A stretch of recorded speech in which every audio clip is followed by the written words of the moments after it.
Street Fighter 6 is bringing back one of the franchise's most important and iconic mechanics, the parry. Developers are looking to tweak the parry this time around to make it accessible to both newcomers as well as those who want to use it intricately for high skill showcases. Will Street Fighter 6 be able to capture the magic of Street Fighter 3's parry while sanding down some of the rougher edges? We'll talk about it this week on EventHubs Talkin' Block.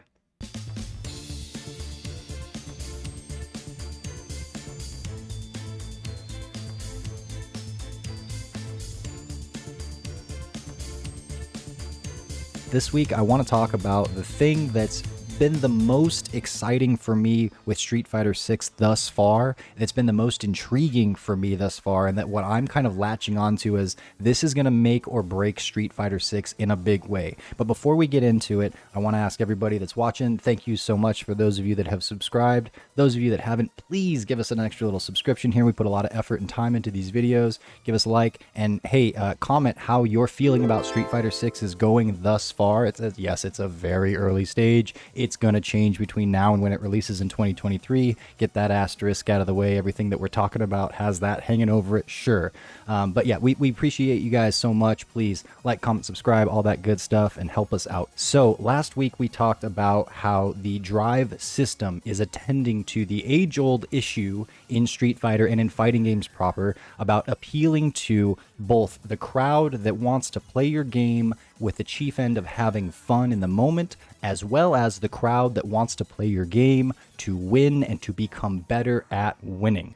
Right? And so often it's been an issue to try to appeal to both of those simultaneously, because when you are helping out one or doing things to appeal to one, it's very easy to step on the other. Make the game so intricate and involved and skill-based that someone comes along and goes, oh, I don't want to do this. It's too hard. I can't throw a fireball. I'm just getting my butt kicked. Earlier times, it was very difficult to execute certain inputs, you know, like trying to get a Shoryuken or a Hadouken. That's become easier and easier over the years.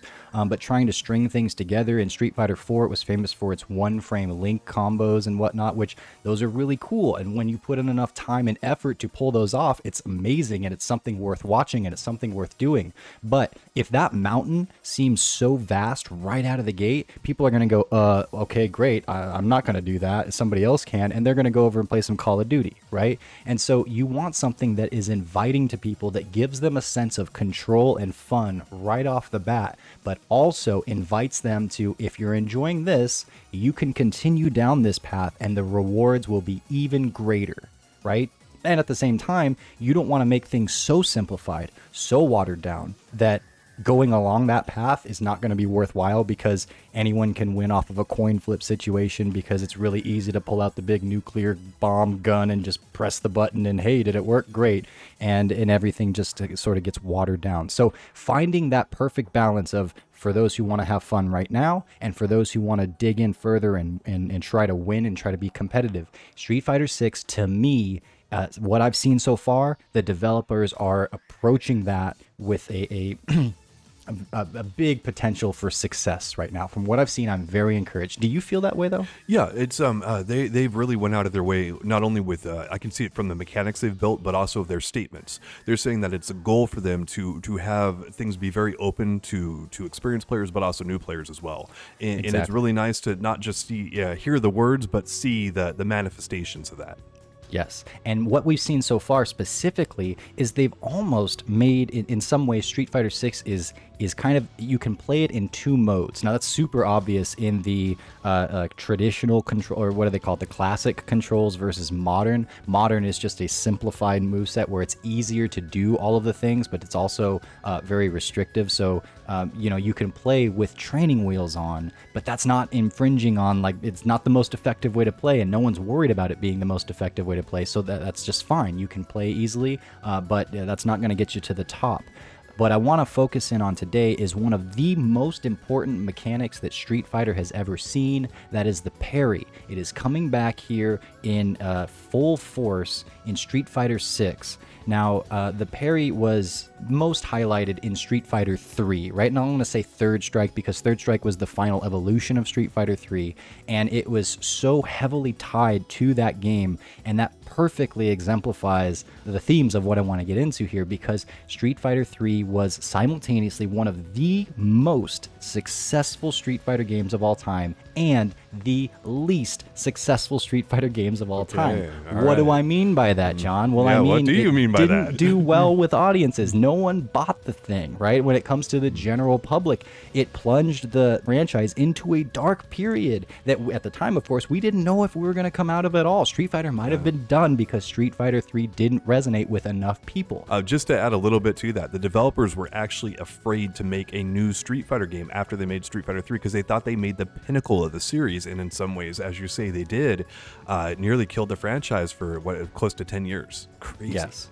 And that's for a few reasons, but a huge part of Street Fighter 3's identity is the parry mechanic and how that affects gameplay. Now, Street Fighter 3 also didn't do well because there were not very many recognizable faces on the roster. People walking from the street couldn't, look into an arcade and maybe even recognize that as the new Street Fighter. Maybe it was just some other game or whatever, And so that's not the only reason, but parry was a huge part of this game. It's also a huge part of why it's regarded as one of the most successful Street Fighter games in the competitive realm, where even today we still watch things like the Jazzy Circuit and Co-op Cup, and every round is a highlight reel of amazing things that happen. And the most famous moment in fighting game history, and one of the best moments in gaming altogether, is Evo Moment 37, where Daigo did this amazing display of skill and understanding of the game through parrying.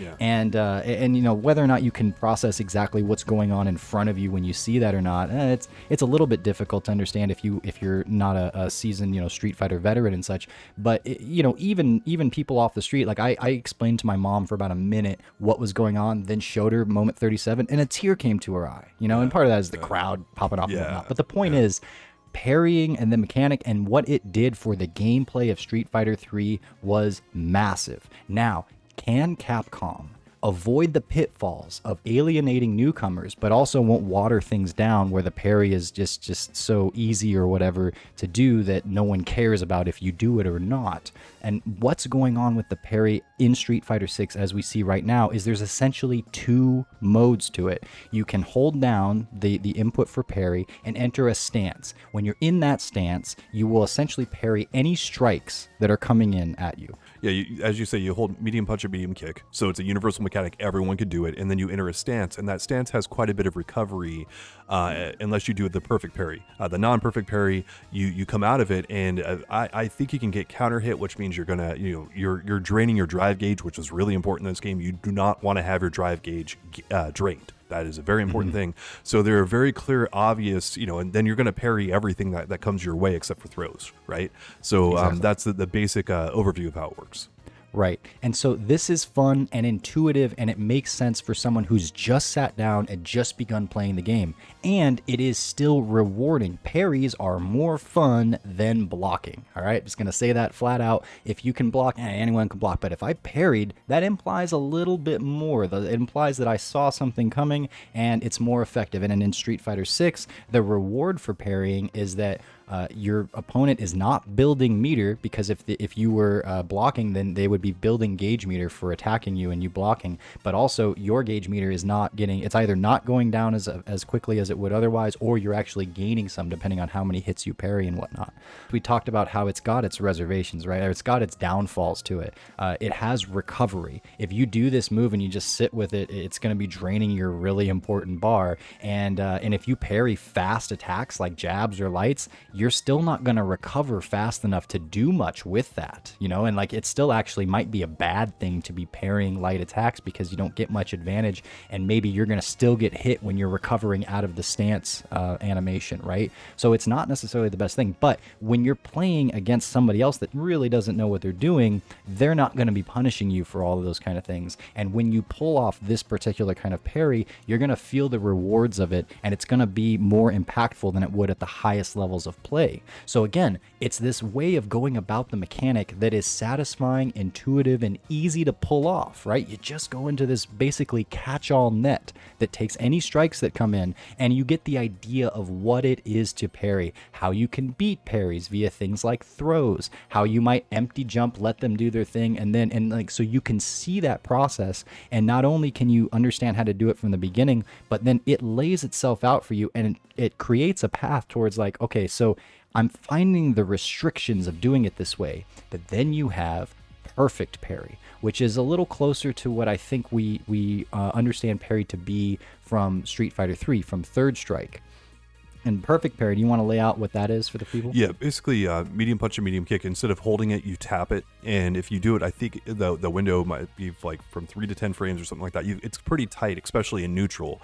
And you have to hit it perfectly. And then you have basically instant recovery. And you can even punish jabs. You can punish pretty much everything. You want to do that if you can. But the one thing, the big drawback on it is you cannot perfect parry fireballs. You have to hold fireballs if you hit them in neutral. So. Right. So the fireball thing is kind of its own thing, and you can use the parry against fireballs in neutral and whatnot. But if you perfect parry, meaning that you basically parry the instant that a single attack is coming in, it gives you so much more an advantage because you can punish, I think, just about anything. If someone jabs and you perfect parry, the screen freezes and it looks, I think we have seen examples where even a jab can be punished with, I don't know if it's if it's just any move or if you can use a fierce. It probably depends on the situation and the distance and whatnot. But the point is, the punish options open up much more when you do it this way, right? But this requires a lot more skill, and it requires a lot more intent,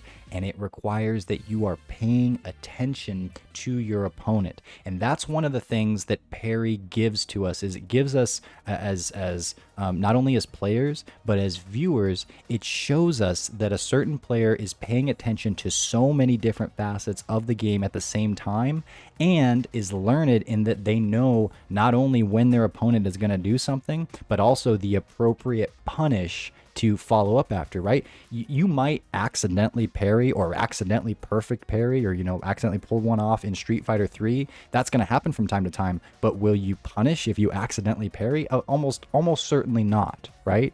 But when you have set it up and you've identified this is coming in, it's this move, and I'm at this distance, and this is my punish. I've done the research and I have the execution, and then someone pulls that off. That's when the hairs on your arm stand up, if you're a hairy person, and that's when the esports audiences erupt, and it shows that the person knows what they're doing and is able to execute it. That, in a nutshell, is why Moment 37 was so amazing, is because not only did Daigo have the ability to parry this super that's really fast and everything, but he also knew, what is it, like 7 hits, pause, 7 more hits, jump, parry in the air, and then come down with this particular combo. He did his homework, right? He knew what was coming, and he read the situation. It's like one of the interesting properties actually about Chun-Li's super is you can see Daigo doing it. He's tapping forward on the joystick even before Justin initiates the super. You can see before that "Let's go, Justin" like thing happens. He's actually trying to bait out the super, because that you have to parry it before the super animation starts. You have to be keying in the parry thing, or it will not work. If you see the flash, it's already too late. So yep, you're dead. Right. Parrying is a scary part of when I play Street Fighter 3. Like I play it casually from time to time. I can parry a few things, but even now, with as much as I've played it, I like have to go into another gear to be ready to parry something, right? And it's one that I'm not used to being in all the time, but it shows you, maybe I don't pay attention to what my opponent is doing in their patterns as often as I should. But it demands that if you're going to use this mechanic, which has some risk to it, and in Street Fighter 6, it has more risk to it than Street Fighter 3 did, which is interesting. And it's got a whole, whiff animation, a la the transition of command grabs in early Street Fighter 2. They didn't even have whiff animations, and that was a little overpowered, so they had to throw some Zangief doing this number, number missing and things like that to give them to nerf them a little bit. So what I see for Street Fighter 6 is ultimately an improvement on the parry. Not that parry was really a negative thing at all, but that it is something that's more accessible without, and they added that accessibility without stepping on the skill ceiling that's fun to push and try to push through, right? As you're investigating the game, as you're trying to get to the core of it, as you're trying to make yourself better, you can constantly get better. And parry also gives you this sense of control. Even if you have no life left and just the smallest bit of chip damage is going to kill you, you still have the ability to play perfectly and thus bring things back. And it's not going to come down to, well, the game puts you in some ridiculous situation. Although you could argue in Street Fighter 3 a ridiculous situation might be that you're just fighting against Chun-Li or Yun or something like that, right? Pretty much, yeah. It's got its own issues in that. Yeah. But the parry does technically mean, and it puts this feeling of ability and control in the player's mind, heart, whatever. And that is going to set the stage for potentially, if well executed, and it's looking good thus far, a really satisfying experience for all ages, so to speak. How do you feel like Street Fighter 6 is going to kind of like take the problems of parries from Street Fighter 3 and kind of overcome them? We've outlined the mechanics and stuff like that, but Street Fighter 3 basically, it would take the fireballs and pretty much negate them almost entirely. But you're also removing some of the skill from this in terms of like, you're turning parries into just you hold it and you enter a stance and stuff like that. How is that going to take Street Fighter 3 fans and make them okay with this game? In Street Fighter 3, it was kind of always just this precision thing, right? And it is that in Street Fighter 6. You can treat parries very similarly if you're going for the perfect parry. So it's like there's the novice version, the training wheels version that has its advantages, right? Because you can just hold it down. And so again, that appeals to the newcomers because they can do it. They can get the satisfaction of what it means to parry someone. They get the meter back and all that. And they get an introductory 101 lesson to not only see, but also feel what it is to parry. But you're not going to get the advantages there. Some of the problems with parries, or the problems that parry presented, I should say, in Street Fighter 3's gameplay, as like you were mentioning earlier, the fireballs, right? That almost nullified fireballs entirely. And like there were some attempts to switch that up with, like, Remy, one of his supers, he would throw a whole bunch of fireballs and they'd be both high and low. Yeah. And so you'd have to try to deal. And could you even parry all of that? Or was it something that you had but to... it was really hard. So is this just a memorization process at that point that like it hits high, low, low, high, low, high, or something like that? Depending on your spacing and timing and stuff like that, it would change too, because they made it really hard to parry, but you could do it. So. Sure. And there's other situations where like maybe Ryu throws a charged up Denjin, and even though you're parrying that, he's going to run forward and throw you while you're in the midst of doing that, right? So there are little things like that, but that's pretty high level, right? Yeah. So in Street Fighter 6, they're doing things like tweaking up the speed of projectiles. And so like, yes, you can still parry them. Yes, that's gonna nerf projectiles, matter of fact. But if they're coming out as fast as they are, and you can't perfect parry them, you might parry them in time, you might not be ready to do it. And so there's going to be a little more utility in fireballs this time around. You also can't do it in midair, at least not yet. And you could do it midair in Street Fighter 3, and that really affected what it meant to jump in, right? Or what it meant to DP a jump in, or anti-air was something that wouldn't be safe. If you parry a DP, like, you're getting huge damage. And what a jump in versus an anti-air is in Street Fighter is pretty sacred. Like, you mess with that at your own peril. And maybe it wasn't the best look in Street Fighter 3. It added a new mix-up, but yeah. So those are a few little ways that parries, I don't think, were especially helpful in Street Fighter 3, or maybe they kind of overstepped their bounds, and you can see the developers reining that in a bit in Street Fighter 6 to perfect the whole thing. It's having obvious strengths and weaknesses for these mechanics. Something like Street Fighter 5's V-trigger activations, what's the disadvantage of doing it? And there's pretty much nothing. Like, yeah, you might get V-reversaled, you might see, like, there's a few ways of blowing it up. You get V-reversaled, but like, if you see the spark of the V-reversal, you might just be able to throw them. Just be able to throw it. Yeah, there's almost no disadvantages to V-trigger activations. It's pretty much all advantage, and so people just actively seek out that scenario and try to replicate it over and over and over again as many times as possible. And it waters down the level of thinking that you have to do at that stage of the game. And it seems like the same team that did Street Fighter 6 or did Street Fighter 5 is doing Street Fighter 6. They're actively designing their mechanics with weaknesses built into them along with the strengths. Yeah, this is why you want to do it, but here's a drawback. If you're going to do it that way, here's the consequences of doing it. And, again, talking about Street Fighter 3, the disadvantages of parrying were there, but they weren't as readily apparent as they are right now in this game. And so that's a pretty cool way of designing your mechanics where, yep, here's the strengths, but here's the counters. One of the things in Street Fighter 3 is that you could parry on wake up immediately. And while the parries in Street Fighter 6 are first frame as we understand them, Yeah. I'm also hearing that you can't just do it on wake up to counter any meaties. And so that means like in Street Fighter 3, you could wake up and press forward or down depending on if you thought they were going to do a meaty attack, and then also press throw immediately afterwards. And what would happen there is that you would parry anything that came in.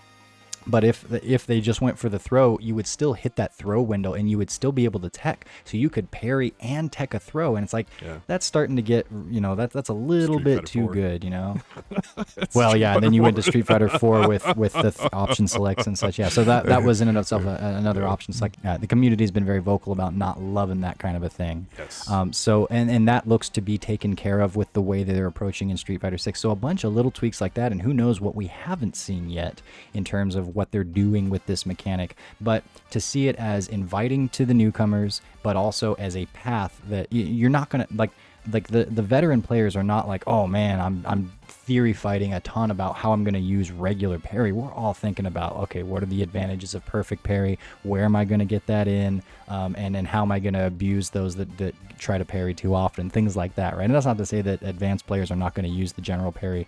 We really need to see more of the game before we make any kind of decisions like that. But the point is, there is an introductory get used to this, appreciate it, learn what it is, and then instead of saying, okay, now you can stay here forever and just play the game this way, it's more of now go on to bigger and better rewards. And if that's how the game is set up, you are going to have a bigger audience than ever before. You are going to grow your esports scene. You're going to grow your casual scene. It's going to be better for everybody. It's going to be a rising tide that brings up all ships, and we'll have a wonderful time. Yep, it's going to be more fun.